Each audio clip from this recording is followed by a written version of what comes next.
hatto bolalarini orasida, farzandlarini orasida munosabatini ikki xil qilgan ota-ona zolimdir degan Rasululloh hadislari bor. Bu nima degani? Bitta bolasi o'rtacha pul topadi, bitta zo'r pul topadi.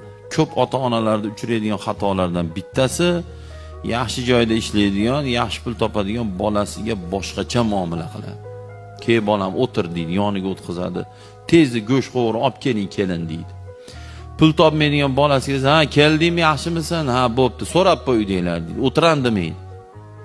"Yaxshimisan? So'rab qo'y." Bu degani tur yo'qol degani, hali tarjima qilib gapirsangiz. Nima bo'ladi u bola? Конечно, dili ranjiydi. Chunki jinniga ham yasnaku. Nimaga bunaqa bo'layotgan? Ota-ona adolatlik bo'lish kerak. Shuning uchun Rasululloh alayhisalom bolalaringni orasini ajratmanglar. Erkalatishda, yoshligida bo'lsa, muomalada ko'rishdi. Bu degani 4 ta o'g'ildan keyin bitta qizni erkalatib olmaylik, 5 ta qizdan keyin bitta o'g'ilni ham erkalatib olmaylik. Unga narsa olib kelib, bularga olib kelmasak, bu adolatsizlik.